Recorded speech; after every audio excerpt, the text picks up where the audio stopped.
Sou Silvana Boaventura, sou enfermeira há 24 anos aqui na Santa Casa de Araçatuba. Eu fiz faculdade de enfermagem e obstetrícia em Fernandópolis. Eu fiz pós-graduação em terapia intensiva na Farmerp em Rio Preto. Eu realizei também nefrologia, uma especialização também em Uniararas. Então vamos falar sobre o COVID, tá? A estrutura funcional do rim. Então, o rim, estou expondo a função renal na posição, como se fosse rim cortado anatomicamente. Então, assim, o sangue, ele passa pela artéria, onde o sangue vai passar pelo córtex renal, aonde vai ser absorvido pela pirâmide renal, aonde vai ocorrer a filtração do sangue. Após a filtração do sangue, vai ser encaminhado o sangue no cálice renal, através do cálice menor renal, vai ser cair dentro da pelve renal em formação de urina. E automaticamente vai passar pelo ureter e bexiga. Essa é a função do rim. Qual é a função dos rins? Qual é a função dele? De filtração. Filtração do quê? Ele vai retirar as impurezas do organismo. Quais são as impurezas? Sódio, potássio, cálcio, ureia, creatinina e bicarbonato, todo é filtrado nos rins. E automaticamente, após a filtração, ele será reabsorvível para a corrente sanguínea. Então vai ter a secreção e a excreção, que é a formação da urina no final da função renal. Então eu vou falar uma breve introdução da insuficiência renal. O que é uma insuficiência renal? É um comprometimento da função dos rins. É quando os rins não conseguem filtrar adequadamente os resíduos. Então, o rins, não consegue filtrar, não consegue excretar, só que não consegue vai acumulando os rins, dificulta a absorção, a filtração, que são o quê? Quais são os resíduos? É o excesso de ureia, é o excesso de bicarbonato, é o excesso de creatinina, é o excesso de sódio, é o excesso, então, são metabolizados, ainda fica depositado nos rins.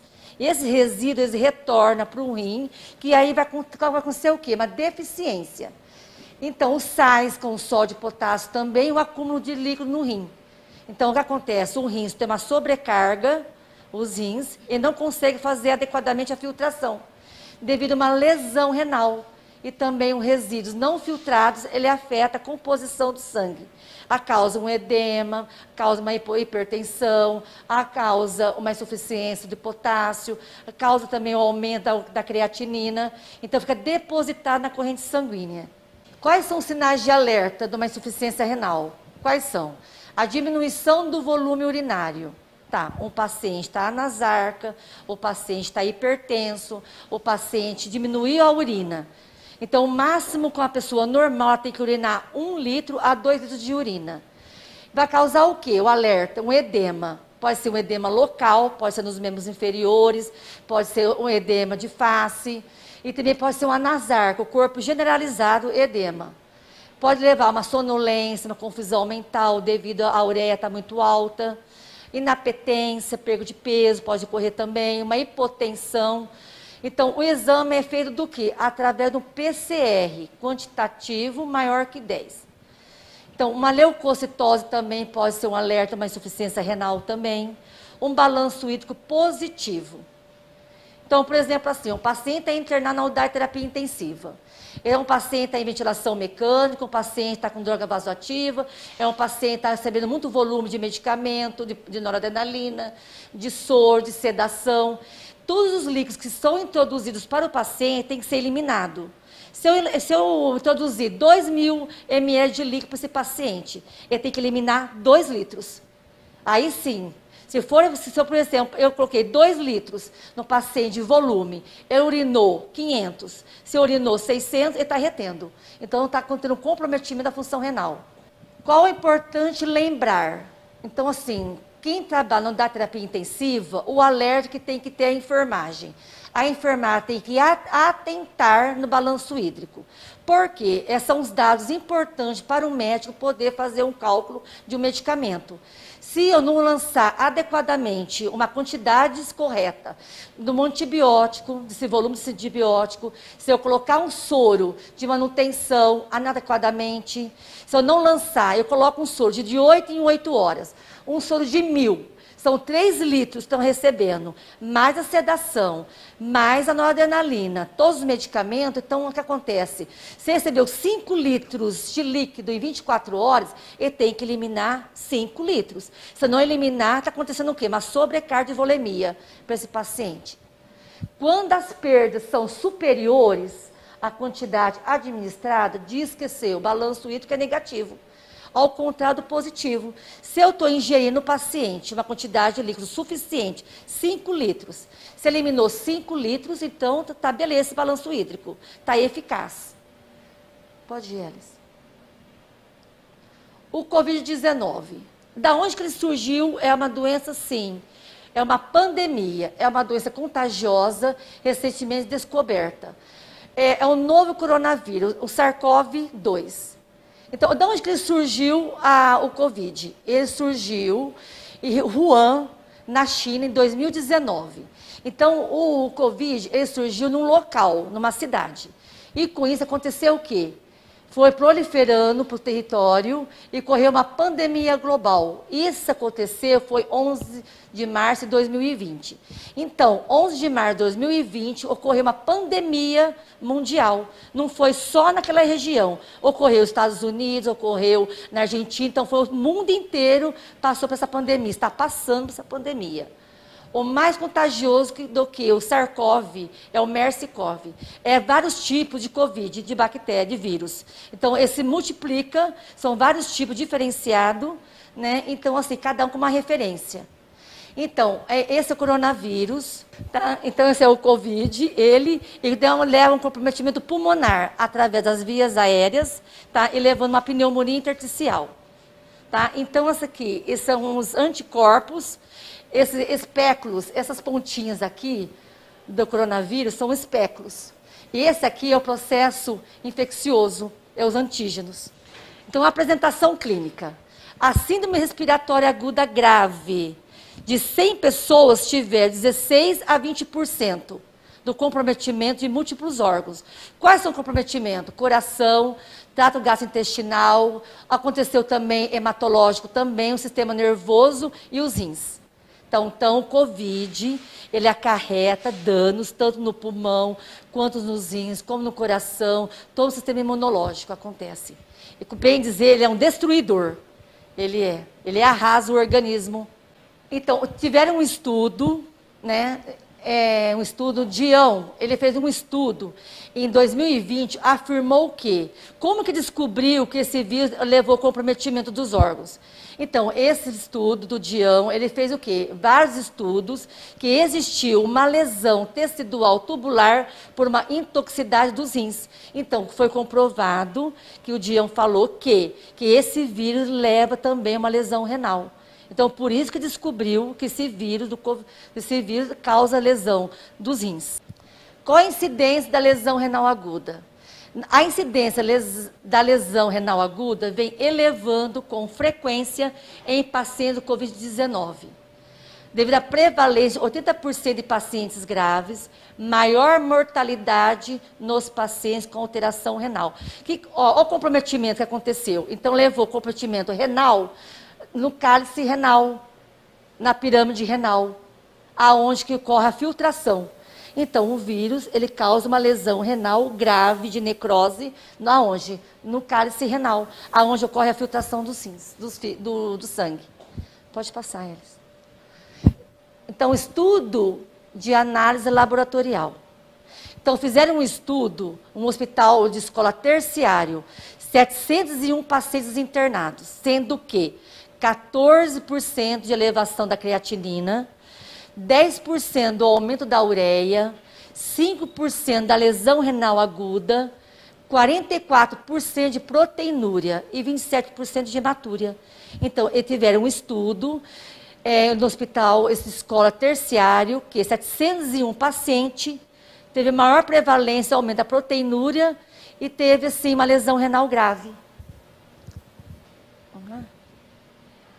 Então, nos Estados Unidos também fizeram essa pesquisa também, no Manhattan, que em Nova York, apresentou o quê? Um estudo comparativo de elevação da creatinina acima de 1,5 em 2 hospitais durante a admissão dos pacientes de Covid. Então, o que? Os Estados Unidos, eles fizeram também um estudo que comparou também o aumento da creatinina. Então, foi comprovado também que o vírus compromete a função renal. Então, o Brasil também entrou nessa pesquisa também, o Brasil. Então, o Hospital Israelita Albert Einstein, em 2021, também fez um estudo de 147 pacientes internados na UTI, teve o quê? 63% necessitaram de uma ventilação mecânica, 30 foram avaliados pela nefrologia, 28 precisaram de uma hemodiálise, 19% dos pacientes internados na UTI e 44% em ventilação mecânica. Então, também foi comprovado também, houve a necessidade da avaliação do nefrologista devido a uma insuficiência renal. Vamos lá. Então, os valores de referência. O sangue. Então, a creatinina é de 0,7 a 1,2 mililitros por decilitro. E a ureia, 10 a 40. Então, a urina, a creatinina masculina do homem é 1,5 a 25. E a mulher, 0,8 a 1,5. E a ureia, de 10 a 35. Tá? Também o Oswaldo Cruz fez também uma pesquisa de 40 pacientes graves de Covid que precisaram fazer hemodiálise. Esse estudo foi realizado dia 19 de 6 de 2020. Também o Oswaldo Cruz fez esse estudo também, que a lesão renal é gravíssima no Covid. O tratamento. Como que eu vou fazer o tratamento com o paciente com problema renal, com insuficiência renal aguda? Primeira coisa, eu tenho que avaliar a função renal. Então, para mim fazer a avaliação da função renal, eu tenho acompanhamento com o nefrologista. Através do quê? Através dos exames laboratoriais, eu tenho que fazer. Se está alterado o potássio, está alterada a ureia, a creatinina, aí vai fazer o tratamento que vai ser realizado. Um controle volêmico, com balanço hídrico mais ou menos positivo ou negativo. Então, é o controle rigorosamente que tem que ter enfermagem do líquido infundido. A importância do médico ter esse parecer. Como é que o médico vai tratar de um paciente se o controle hídrico não é fidedigno? Ele vai entrar um tratamento diurético. Primeiro, antes de realizar uma hemodiálise, ele vai fazer um tratamento com diurético, vai estimular esse rim, se vai urinar ou não. Depois, uma redução do volume, eu tenho que ter esse controle. O que eu entrei tem que sair real, tem que sair. E também o tratamento de hemodiálise também. Às vezes é indicado fazer hemodiálise. Vamos lá, isso. O tratamento. A particularidade do Covid-19 é o maior risco do aumento de coagulação dos filtros. Então, assim, o sangue do paciente com Covid, ele é denso, ele é. É super rápido de ter uma coagulação, de uma trombose, de um TEP, tá? E cabe ao nefrologista considerar o aumento do fluxo do sangue programado e uma anticoagulação. Para realizar uma hemodiálise, então o nefrologista vai avaliar o paciente, vai pedir exames laboratoriais para ver como que está o potássio, como está a ureia, a creatinina. Acima disso, vai fazer a programação de uma hemodiálise. Vai ver o fluxo, vai ver o peso, vai ver o ultrafiltrado e vai ver a necessidade de uma anticoagulação, devido ao sangue ser denso. Vamos lá? Então, hemodiálise. Socorro, o paciente pede, me dialisa. Porque como que ele vai eliminar o potássio que está alto? Como que ele vai eliminar uma creatina que está alterada também, se não for uma hemodiálise? Se for uma de realizar esse paciente na UTI de ar peritoneal, não é eficaz. Porque, além se você está enchendo o peritônio do paciente, o abdômen de líquido compromete a ventilação mecânica. Então, não é muito indicado a diálise peritoneal. A hemodiálise. O que é uma hemodiálise? O rim está funcionando? Não, ele está comprometido, está insuficiente. Então, a hemodiálise vai fazer a função do rim. É um processo artificial que é substituir a função renal. Quando os rins não funcionam ou funcionam insuficiente. Ou ele não está urinando nada, ou ele está urinando muito pouco. E com isso acontece o quê? O paciente é demasiado, o paciente tem dificuldade respiratória, ele tem comprometimento do metabolismo, então vai para dialisar esse paciente. Então, a hemodiálise é através, então, esse paciente é avaliado por nefrologista, no qual ele é submetido a um catéter de Schiller para fazer essa hemodiálise. Então, assim, esse procedimento, a passagem do catéter, é realizado mesmo na UTI, ou pode ser realizado por um vascular ou pelo médico intensivista. Através da hemodiálise, se elimina do organismo as escórias, o excesso de água acumulada e ainda se devolve a composição eletrolítica normal do plasma. Então, assim, o que eu vou eliminar? A diálise vai eliminar o quê? Vai eliminar o potássio, vai eliminar a ureia, vai eliminar a creatinina, vai eliminar o bicarbonato. E, às vezes, com a hemodiálise tira muito sódio, potássio, às vezes tem necessidade de ter uma reposição desses eletrólitos. Tá? E assim, tirou muito potássio, às vezes tirou muito sódio, tem paciente que vai dialisar para a máquina, tira muito potássio, o potássio está alto. E aí, às vezes, cai o sódio. Aí, depois de 2 horas de hemodiálise, o que acontece? Faz uma reposição de um sódio para repor. Pode passar eles. A hemodiálise é uma... Então, assim, na hemodiálise tem o quê? Uma membrana artificial semipermeável, que interpõe entre o sangue e o líquido da diálise, permitindo a troca necessária para a retirada, a reposição de substância do organismo. Então, assim, quem que filtra na hemodiálise? É o capilar, é a membrana semipermeável, que vai fazer a função do rim, que vai fazer a lavagem do sangue, tirar toda a escória. Então, assim, entra o sangue, depois eu mostro a função. Pode ir, Alice. Então, a máquina da hemodiálise. Então, a máquina de hemodiálise é como se fosse um rim artificial, que vai fazer a função do rim. O material para a montagem da máquina de hemodiálise. Então, eu vou usar o bicarbonato, que ele é sólido, né? Tem 2 tipos de bicarbonato. Tem o líquido e tem o sólido, que é o BIBEG. Então, o material para a montagem da membrana da hemodiálise. Esse é o dialisador, que é a membrana impermeável, que é o capilar. Ele que vai fazer a limpeza do sangue. O materiais para a montagem da máquina de hemodiálise. Esse é o bicarbonato. Então, assim, o que é indicado o bicarbonato? O bicarbonato, por exemplo, acabou a diálise, sobrou um pouco do galão, tem que ser descartado. Não pode ser guardado o bicarbonato. Pode passar, Alice. A máquina para a montagem da hemodiálise, eu tenho que ter o circuito. Eu tenho que ter o circuito venoso e o arterial. Então, o circuito venoso, que é o vermelho, aonde que vai usar para tirar o sangue, puxar o sangue, através de um fluxo programado da máquina. Se for um fluxo programado da máquina de 200, menor que 200, não é eficaz a hemodiálise. Sempre o fluxo tem que ser maior que 200 para ser eficaz a hemodiálise. Então, o vermelho, ele suga, puxa o sangue do organismo do paciente e ele vai voltar o sangue limpo através do venoso, capilar venoso. O material para a montagem da máquina de hemodiálise. Eu vou ter que ter um soro fisiológico de 500 para lavar o sistema, fazer a permeabilidade do sistema, do circuito. Eu vou ter que ter um par de luva estéreo, 3 pacotes, 2 seringas. Eu vou ter agulha para aspirar e 2 isolador e um frasco de heparina. Então, a máquina de hemodiálise. Aqui é o capilar. Aqui é o venoso, aonde que sai o sangue do paciente, no arterial sai sangue. Ele vai passar para essa bomba, com fluxo de 200 ou a mais de 200, programado pela máquina. Vai puxar do paciente, vai para o filtro, que é o capilar, que é o isolador.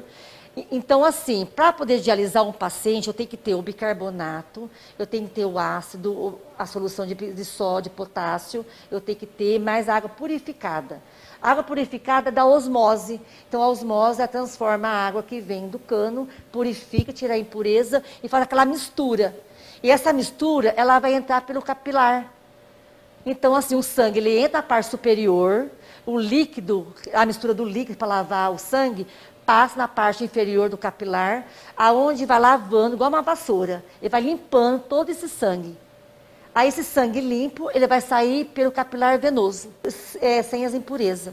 Aí filtrou. Ele passa pelo catabolha. Esse catabolha, se tiver alguma gotícula de ar, ele é detectado pelo sensor. Então o ar não vai para o paciente. E essa trava, ela tem que estar travada, porque se cair um ar, uma bolha, ele trava, ele não deixa ir para o paciente.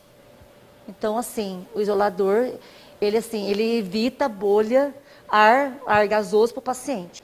Assistência de enfermagem. O que a enfermagem tem que atentar? A enfermagem. Medidas preventivas. Levantar todas as doenças pré-existentes. Ele é diabético, ele é hipertenso. Manter uma hidratação adequada. Eu tenho que seguir corretamente a prescrição médica. Tudo que o médico tiver prescrito, a solução, tudo tem que secar. Eu tenho que preparar, eu tenho que instalar, eu tenho que checar, eu tenho que jogar no balanço hídrico. Evitar a exposição de nefrotóxicas. Por exemplo, o que é evitar nefrotoxicidade? São anfotericina, é um medicamento nefrotóxico, a polimixina é um medicamento nefrotóxico. Está evitando, mas tem que usar, mas tem que estar evitando.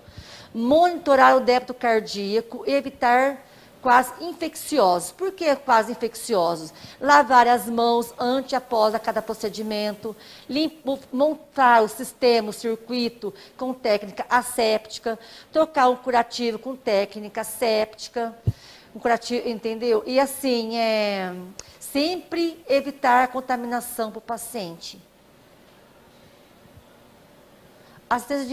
Registrar o balanço hídrico rigorosamente. Por exemplo, assim, se eu dialisei o paciente com 2 litros de perca, eu tenho que lançar no balanço hídrico. Quando o médico for fazer o cálculo, ele vai fazer o cálculo de todos os líquidos infundidos e todos que foram eliminados, para saber se está sendo eficaz ou não essa hemodiálise. Os cuidados com a pele para evitar lesão e prurido. Então, assim, a pele do paciente que faz hemodiálise, a pele está ressecada, está desidratada. Tem que atentar com isso, com lesão. Cuidado com a higiene corporal e bucal. A maior porta de infecção pulmonar é boca. Higienizar a superfície corporal também. Pesquisar os exames de hipercalemia para ver como está esse potássio. Verificar sinais vitais, APA, frequência respiratória, frequência cardíaca, temperatura. Atentar. Paciente está realizando hemodiálise, tem que verificar a pressão de 5 em 5 minutos. Observar o volume, a coloração, o cheiro, ao desprezar e registrar em relatório de enfermagem. Eu vou anotar no balanço quanto que eliminou de diurese, marcar a coloração, a densidade dessa urina no balanço hídrico. Oferecer uma dieta hipossódica, hipercalêmica, suplementação vitamínica e hipercalórica. Durante o banho, no leito, palpar a região suprapúbica, investigando a retenção urinária pelo uso de sedativo. Provavelmente o fentanil, ele causa uma retenção urinária. Estabelecer uma medida de precaução.